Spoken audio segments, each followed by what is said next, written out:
In January 2022, new rules came into the Highway Code concerning the hierarchy of road users, and Rule H2 includes giving way to pedestrians crossing or waiting to cross the road into which or from which you are turning. How well this is working in practice, and the associated issue of how much risk are you putting yourself in stopping to give way, has been the topic of many videos, and I recommend you watch Ashley Neal's videos on this. He's got the best UK driving skills channel on YouTube, and he covers it in great depth. But here's a few instances from a biking perspective to have a think about. Here we're about to turn left into a high street, so Rule H2 absolutely applies here.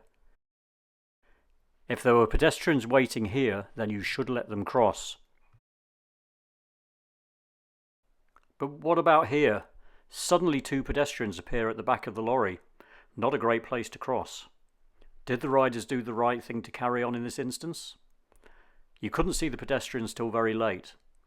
It was fairly clear they weren't about to step further into the road, and if you stopped, would a car behind you not be prepared for it, as they certainly wouldn't have yet seen the pedestrians? Probably the best learning point here is know also what's going on behind you. The next one is a bit harder to see, but the decision making is a bit more black and white. At this crossroads, there is a woman with a pram waiting to cross in the far side exit ahead of us. So it's completely obvious to let her cross.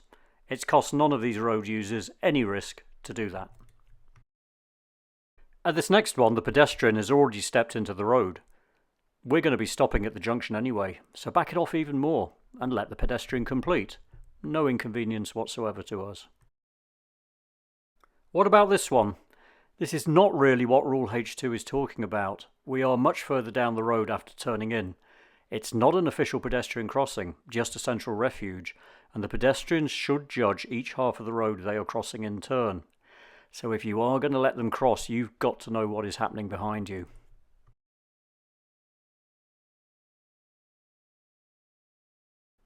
In this next example, Rule H2 absolutely applies, and the pedestrians are clearly carrying on, so stopping is the correct action. But just as important is that the rider knows there was no other traffic around whatsoever.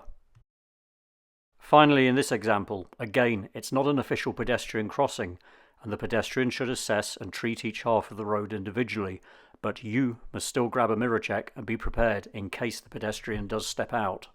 This is going to continue to be a topic of much discussion, but stack the odds in your favour and know what's going on behind you.